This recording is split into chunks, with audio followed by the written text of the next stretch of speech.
believe we're actually up to Reish Mem Aleph. Reish Mem Aleph. Yeah. So we are approaching the end of this chapter and getting quite close to the end of the book, which should probably still take us another few weeks, probably another few weeks. But this particular chapter is talking about Torah study. And we saw yesterday the author's discussion about what's the proper approach towards Torah study. Should one have a general approach more of depth or breadth? And if a person had to choose between the two, it's this author's opinion that a person should put more time, effort, and dedication to studying breadth, covering more, maybe learning less about more material than learning more about less material. And some of the reasons that he gave for this is that even though in times of old there was a great emphasis on learning in depth, and we find that Jewish scholarship was very much involved in learning things in depth, over time, when people are less able to dedicate themselves full-heartedly to Torah study, and in addition to that, they don't have the time to dedicate themselves to Torah study as was in certain times of old, any advantage that you would get of learning in depth would kind of be lost by the disadvantages of doing so. And therefore he says that it would be much better for us nowadays, and here he's talking about 500 years ago, all the more so nowadays, that in our epoch, in our period of time, it'd be better to learn in a way which is, let's say, more superficial, not superficially, but more superficial, and in order to get a greater exposure to more Torah information, more Torah knowledge. And he says that people who get involved in too deep of an approach in learning can fall into what's come to be known as Talmudic hair splitting, and spending an inordinate amount of time talking about fine details which very often are theoretical, and even if it's practical, it's not very common anyway. And in addition to all of that, a person can just get bogged down and confused, and for many people it can just be a burden, which ultimately will turn them off to Torah study and make it less exciting and interesting, and so the result will be that they wouldn't be learning at all. Rather, a person's time should be dedicated, like I said, to learning less about more, gaining a general familiarity with more of the topics about Judaism, feeling a sense of satisfaction, like he pointed out yesterday, of seeing the interconnectedness between topics of Torah, which you would lose out otherwise. And also when you're learning in this way, skipping over, let's say, the things which would be like intellectual acrobatics, it would free up more time for practically knowing what you're supposed to do, the halacha. And since the learning is more varied, there's more variation, it seems more practical, it's more interconnected, you can fit it into your schedule of sporadic learning more easily. It's going to be something that's going to be ultimately more fulfilling and therefore more long-lasting and keep a person in learning at least in some way, whereas in the other way you might risk turning people off entirely. So, of the two approaches, I think that's pretty fair summary, right? The author's position was that you should learn more, emphasizing breadth than depth. We just pointed out that the yeshiva system in general, and this is the case for this yeshiva in particular, has tried to strike a balance between the two, where the beginning part of the day, usually the first part of the day, is dedicated to learning in depth. That's called iyun. And the second part of the day, in the afternoon, that's dedicated to learning in breadth, which is called bikius. Now, even if in the iyun part, the in-depth study part of the day, which is the morning, it might seem that it's overly academic or overly, let's say, technical or something like that. That's at least counterbalanced by the afternoon, which should be covered more breadth. And even if a person is at a level of yeshiva where his afternoon classes are not about learning Talmud, there are other things. Those other things are also giving him the balance and the exposure to different types of topics and so forth and so on. And the morning schedule should be viewed as, even if it seems to be going over too much in too much detail too slowly, One way I've personally found of dealing with that situation when I myself was a beginner, is to look at it not so much to the point of learning this topic, oh, that's an important part of it, but more specifically, it's really an exercise in learning how to learn. So that the person really shouldn't get bogged down about spending what seems to be an inordinate amount of time on something which doesn't seem particularly relevant.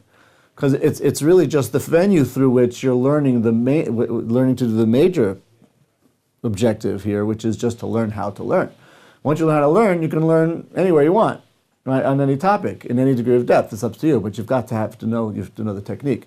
And therefore, that's a way of making sense of the in-depth part of the program of study that's typically held in yeshivas in general, and this yeshiva in particular. That being said, kind of like getting everybody onto the same page now, we should be on Reish Mem Aleph, and we'll continue. On the first full paragraph, which says Amru. You've got it, Aaron? Mm-hmm. All right. Yes. The sages said, do you read Hebrew, correct? Not so well. Okay. I can read it, but I don't always understand it. Okay, well that's but you're good. You recognize the letters, and you can you can follow my reading, and I'll translate, and we can discuss.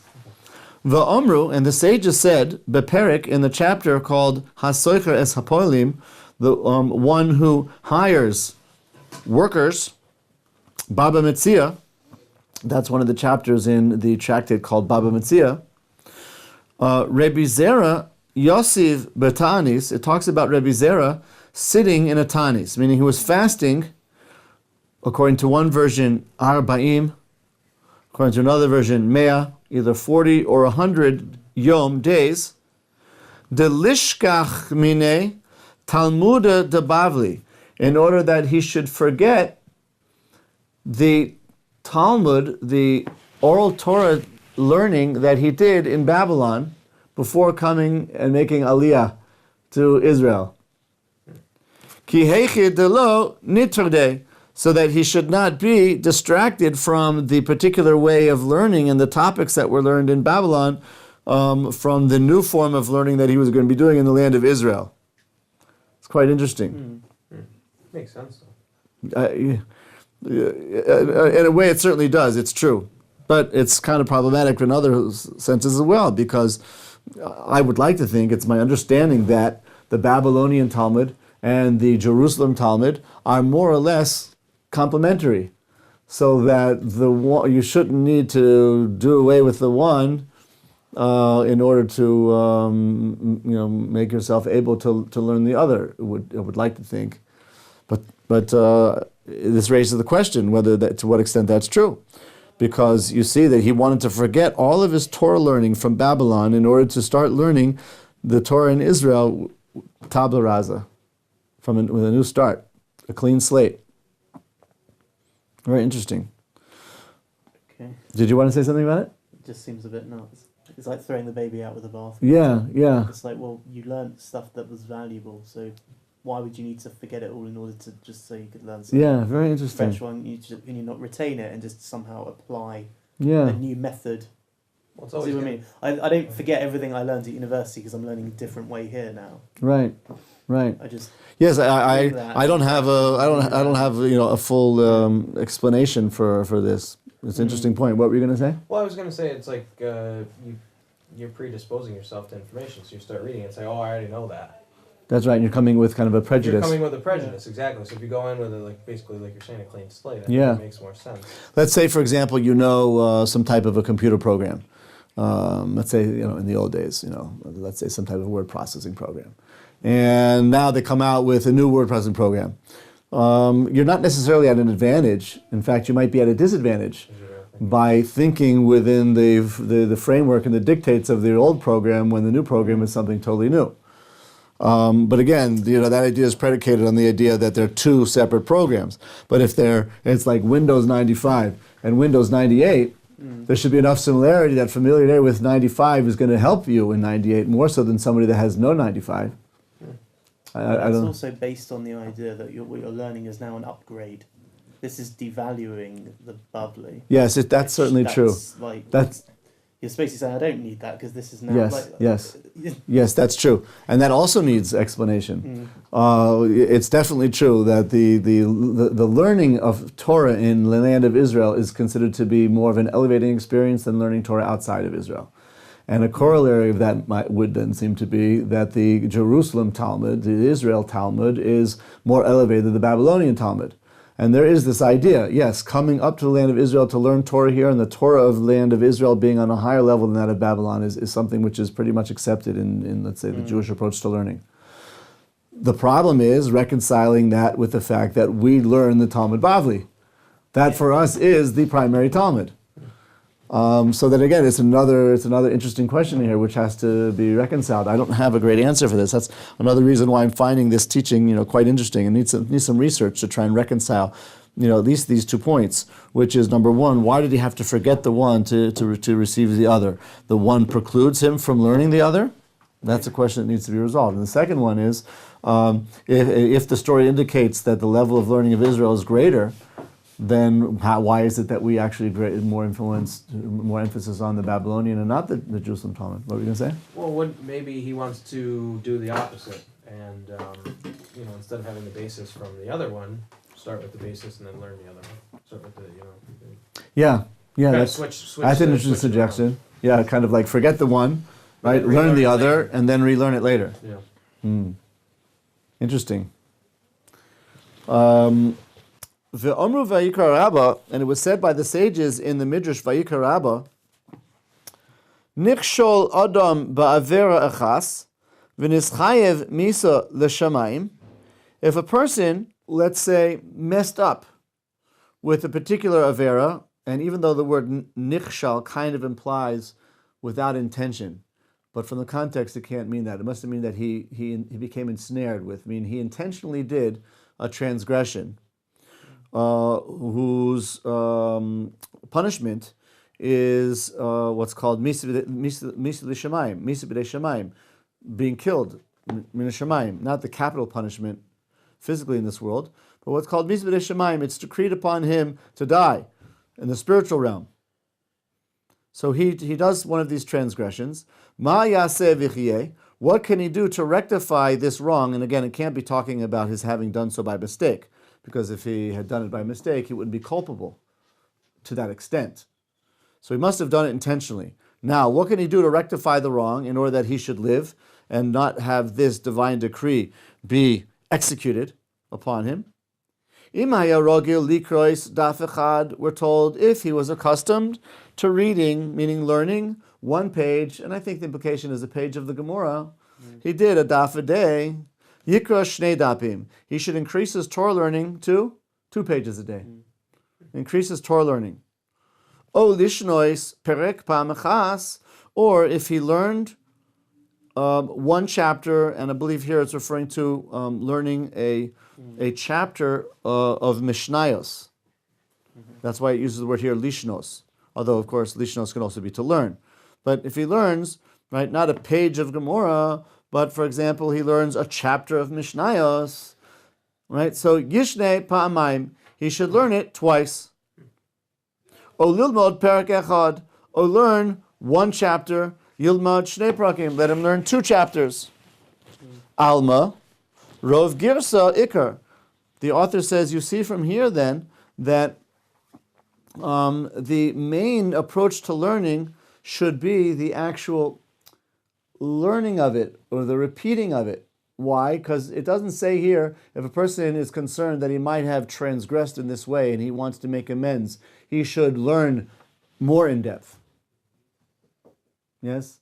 If it took him an hour to learn a page, he should learn that page in 2 hours. It doesn't say that, right? The improvement is not in in quality, it's in quantity. Right? The improvement, the way to improve is described here as by increasing quantity, not quality. And he's using this again as another proof to illustrate his point. Kim haya hapilpul ikar, because if this type of in-depth hair splitting was the main approach to learning, litzok ulaharim kol chetzi yom b'dibur echad, right? He should be encouraged to raise his voice for a whole half a day on one matter, meaning going into it in even more detail. Az hayalomar im mitachila hayarogil lahakshois kushehas, in which case the teaching should have told us, for example, in our context that we're talking earlier, yes, if he was accustomed to asking one kasha, one difficult question, in order to penetrate the inner depth of this teaching, yakshe shte kushas, let him ask two kushas. Ish Mekadesh, and in the chapter Ish Mekadesh, which is the name of the chapter in Kedushin, Amrinan, we say there, Kishemes Rabbi Meir, when Rabbi Meir died, Omar Rabbi Yehuda, it was said by Rabbi Yehuda, Al Yakansu Talmidei Rabbi Meir Lechan, let not Rabbi Meir's students come into here. Remember, it was Rabbi Meir who died. And Rabbi Yehuda must have had a yeshiva. And Rabbi Yehuda said, let not Rabbi Meir's students come into our yeshiva. Why? Shekantranim hem. Because they're kantranim. What is a kantran? Generally a kantran is somebody who asks bothersome questions. And he asks these bothersome questions with the intention to bother. Okay? It was like a nudnik. Yeah, like a nudik, like your younger brother, right? Here, in this context, that must not be what it's referring to. Rather, it must be referring to the fact that they asked these probing questions in the name of asking probing questions, but he criticized that approach to learning by asking these probing questions and referred to it like, what's the word I'm looking for? Critically, as they're asking, these bothersome questions. That's what he means. And all of this is because he didn't want these students to nullify what was, according to Rav Yehuda, the main form of the learning, which was just the learning and the covering the material and going forward and gaining more and more practical knowledge. Ki Rebbe Meir ayacharif. And the reason for this is because Rebbe Meir, he was very sharp. Intellectually, he was very sharp. And so much so that his other Talmudic scholars, the Gemara says in Eruvin, actually could not fully comprehend what he was saying, the points that he was making. So there is a point to all of that, and there is a value to it. But apparently, according to this author, it's not the approach that should be adopted by the majority of people. They're just not able to learn that way, or not able to, or even if they are able to, they're not able enough so that any advantages of being able to would be outweighed by the disadvantages of doing so, like we spoke about earlier. You get bogged down, you get confused, you get into discussing points which are either theoretical and not practical in any way, or if they are practical, they're so uncommon that it doesn't justify spending that amount of time, working on them. That's the approach of this author here. Again, for us, the truth is probably more like a balance, but we certainly can see the point that he's making here. So much so that the great Rav Yehuda said, when that yeshiva closed, he didn't want those students who had adopted Rebbe Meir's form of learning to come in and interfere with the learning that was taking place in his yeshiva. they're going to slow down the pace and start probing. Yes, they're going to slow down. That's what we called them kantranim, because their probing questions would end up just bogging everybody down, and he did not feel that was the most productive form of learning. I wish this guy was still around. Well, the book is. Yeah. Yeah, the book is. Va'od. I did point out yesterday that, and it's worth repeating for you guys who are not here, that the approach that he's outlining here in this book is the approach of learning that really was operative for most of the history of Jewish scholarship. And it was certainly the approach that was taken by the Sephardi communities for all of the ages and the Ashkenazi communities as well. Mm-hmm. And it was preserved by the Hasidic Ashkenazi communities. And again, I'm not talking about learning superficially. We're just talking about not learning overly in an overly probing manner. But in the last 200 years, this approach of learning that he's kind of being critical here of was adopted by the Ashkenazi Lithuanian yeshiva world, and it did become in many ways, the prototype for the yeshivas that we have today. And there are reasons for all that. And if it was adopted by such a large, important part of the Jewish people, and a particularly scholarly group of the Jewish people, then it certainly has its values and has to be considered carefully. But I'm just pointing out that for the vast majority of the Jewish people, over the vast majority of Jewish history, the approach has been for the vast number of Jews, more like he's outlining here. Even though individuals or individual schools might have separated and deviated from that path and learned in a more rigorous way, like you see here.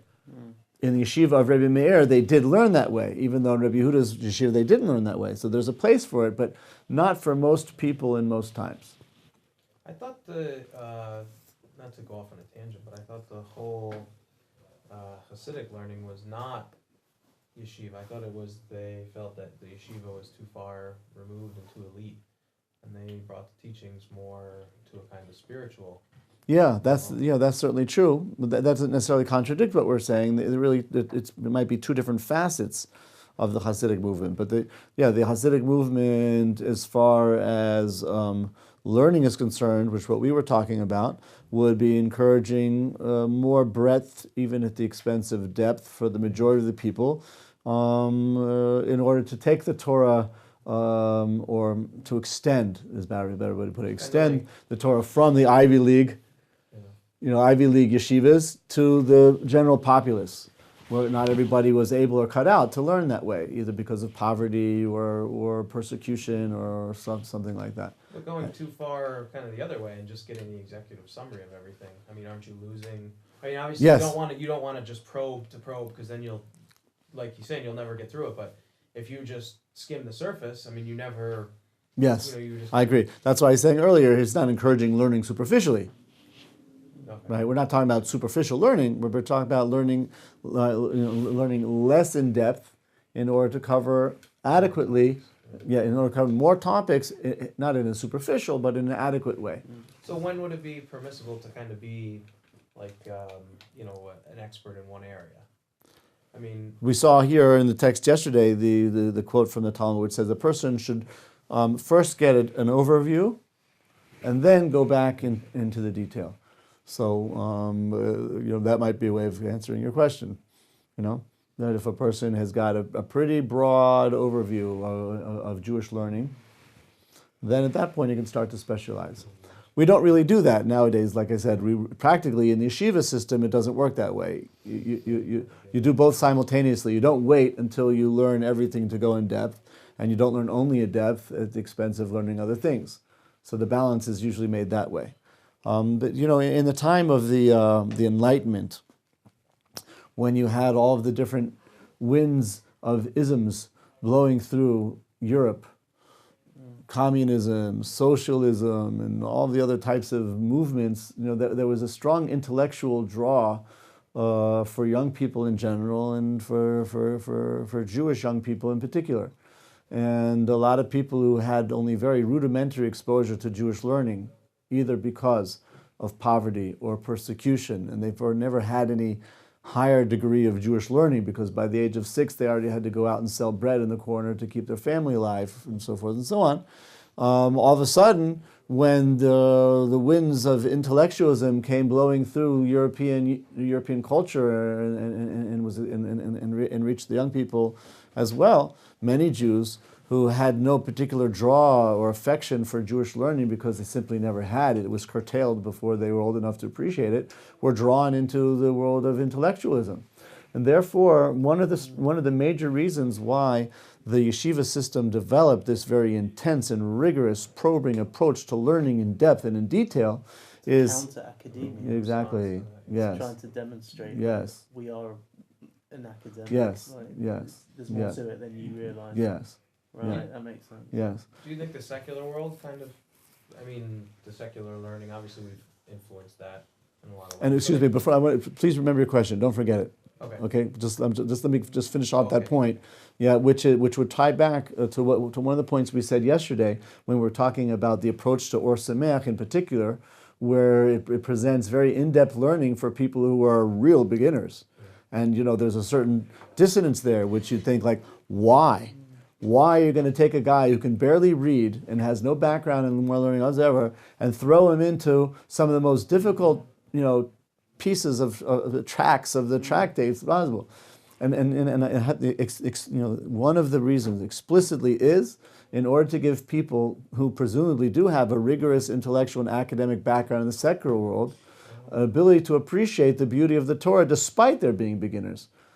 So the yeshiva's approach has been to help them initially overcome the hurdle of language by translating it, overcome the hurdle of the approach of learning by explaining the dynamics of it, but then getting into all of the Talmudic nitty-gritty in order that people, like I said, with presumably a high degree of academic and secular learning, will be able to appreciate the Talmud.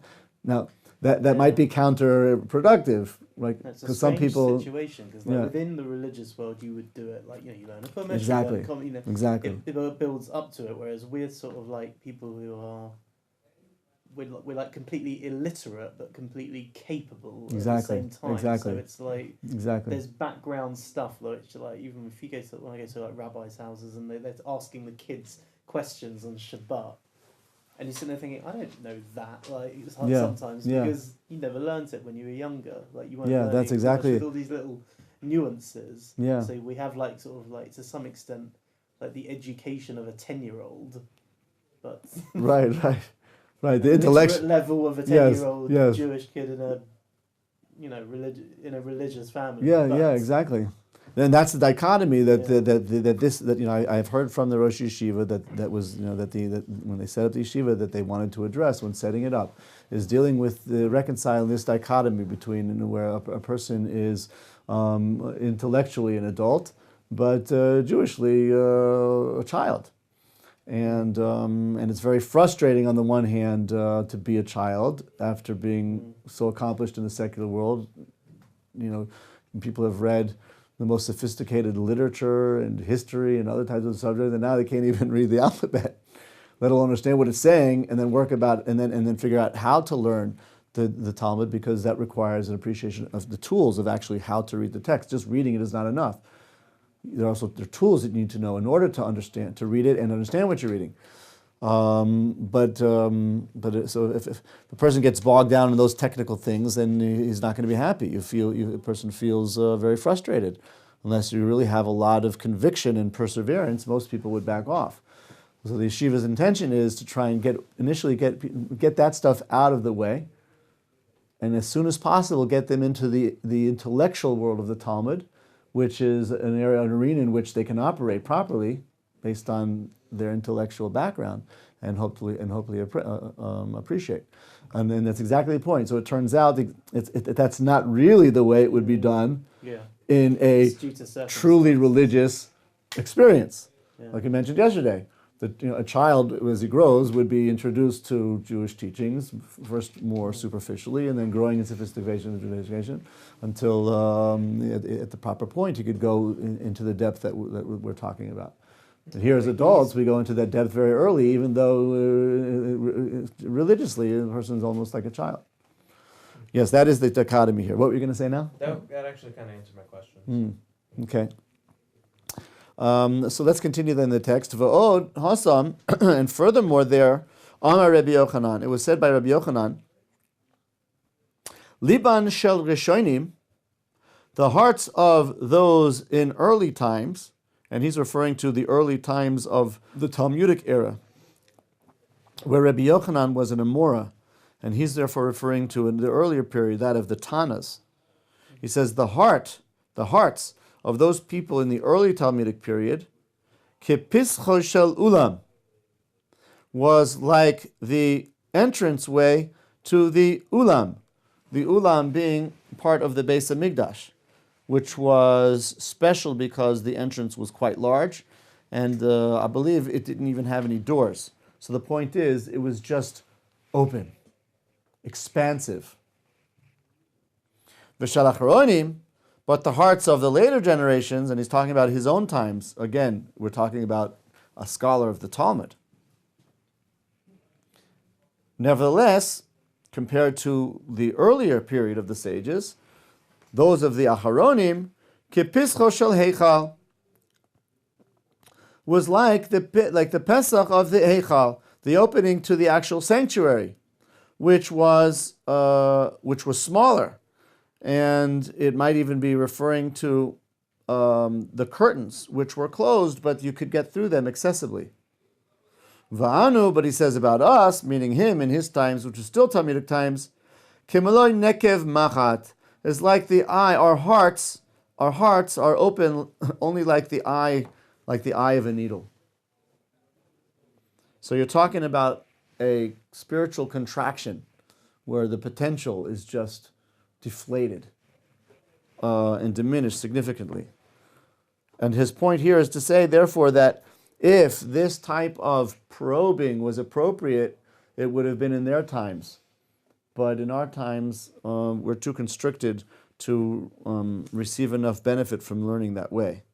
V'amar Abaye, and it was furthermore taught by Abaye, V'anan kisichta beguda l'gemara. We are like a needle as far as our Gemara learning is concerned. We can only open up a very small aperture as far as learning Gemara is concerned.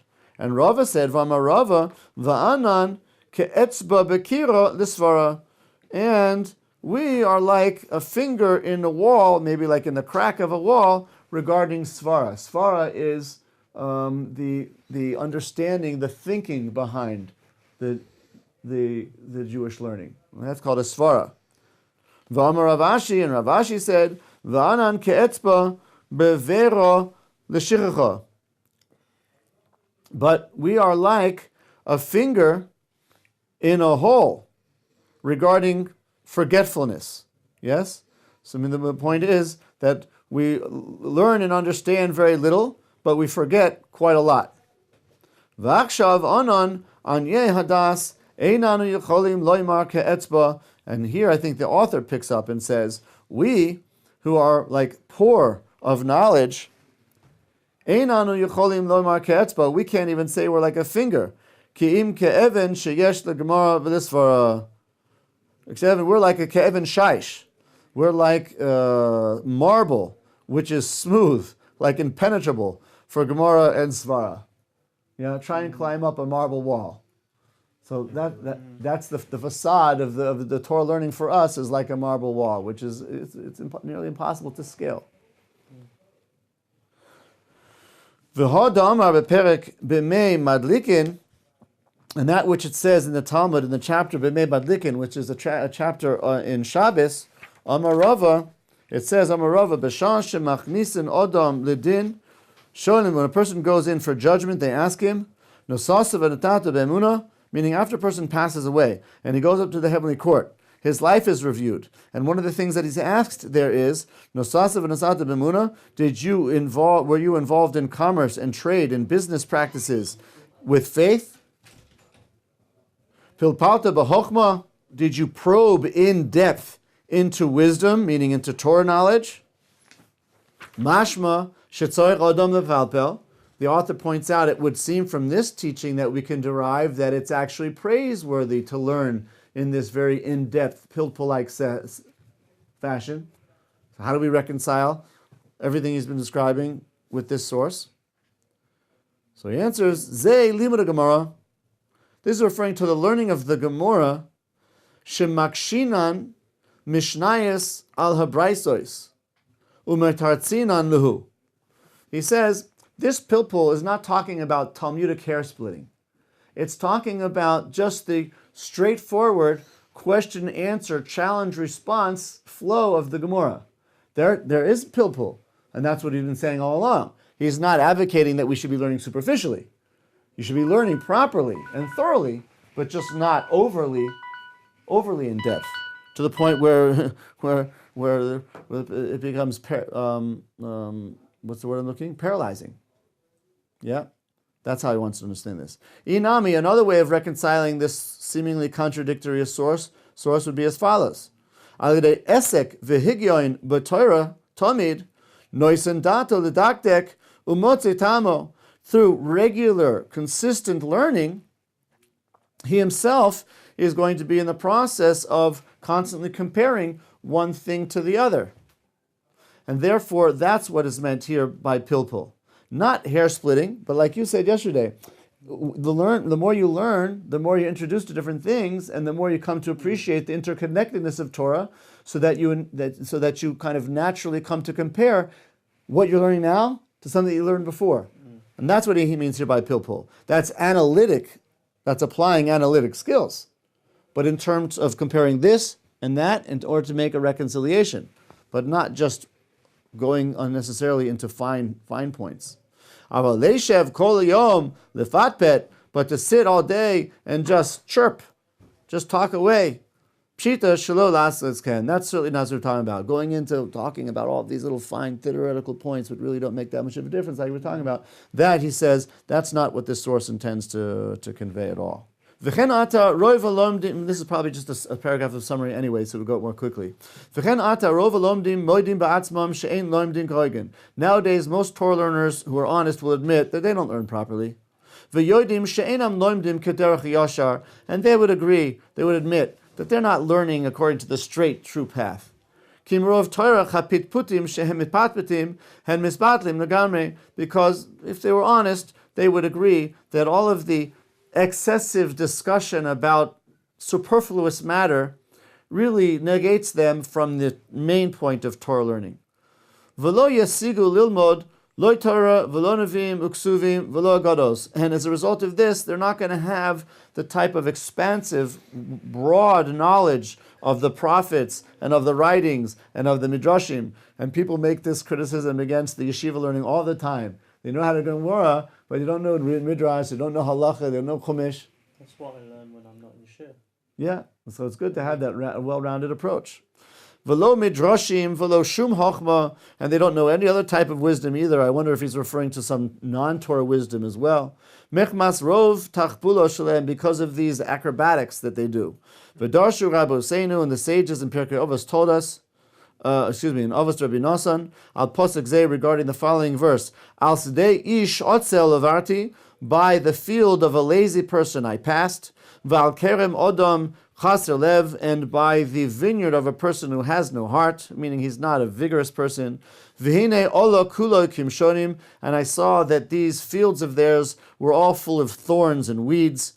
Kosu panov charulim, and they were covered over by weeds. V'geder avonov neherosu, and the stone and the stone walls around the vineyards also were decayed and rotten and falling apart.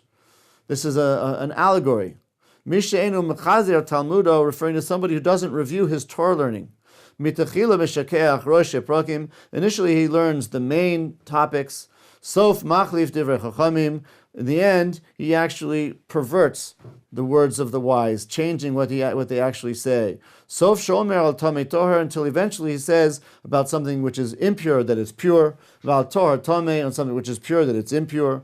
V'harihu machri v'esa olam, and that results in destroying the world. Because he doesn't review his learning, he doesn't know it properly, he ends up saying a bunch of garbage, and he mixes things up, and he says it's permitted when it's not, or it's prohibited when it is. Alma, we see, somebody who doesn't regularly review his learning, he's not going to be able to paskin properly. So what good is it going to be to spend so much time and speaking an inordinate amount of some particular topic when you're neglecting the other stuff, and even if you ever did learn it, you're going to forget it and not apply it properly. It would have been better to spend an hour on this and the other 3 hours reviewing the other stuff, rather than 4 hours on this. But he makes a mistake in most of what he says. It says in the Midrash on Proverbs, Omer Rabbi Yishmael, it was taught by Rabbi Yishmael, Borei, come and see, Kama Koshe Yom Adin, how difficult the day of judgment is. Because in the end of days, God is going to judge people in the valley of Yehoshaphat. What is this? V'kevan shall talmid chacham ba lefanov. And when a Torah scholar comes before God in this day of judgment, Omer lo, God says to him, Chlu masakta b'Torah, did you learn Torah? Omer lo, he says, Hen, yes, of course. Omer lo, Kadosh Baruch Hu, hoil v'horeiso shehoideiso lefanai, since you admitted to having learned Torah, Emorli, tell me, ma karesu, ma sheniso, ma shemata b'yeshiva, what did you learn? What do you remember at the yeshiva, from the yeshiva? Yeah? All of a sudden he's going to be like, because it doesn't have clarity on very much. Umikan on, what the sages said, Kol mashakara adam, anything a person reads, Gitpos beyado, take hold of it. Shalota sigehu busho chlima liomedin. So he not forget it on the day of judgment. So if you're going to learn it, review it and learn it well. And better to learn something more superficially, not superficially, but more superficially, and know it well, than in depth, but come out of it confused and not really understanding it properly. And this is compared to the allegory of the lazy people with the field. Yeah, the Torah is the earth, and our learning of the Torah is like the saplings and the seeds and the things that we plant. But if a person who's lazy about all of that and doesn't tend and cultivate to what he's learned properly, ends up having his field overgrown with thorns and weeds, and the protective walls around it fall apart because he doesn't tend to his vineyards properly. Because he's focused on one little part. Yeah, yeah. The rest of it falls to Yeah, the wayside. yeah. Makes sense. Yeah, very good. Okay.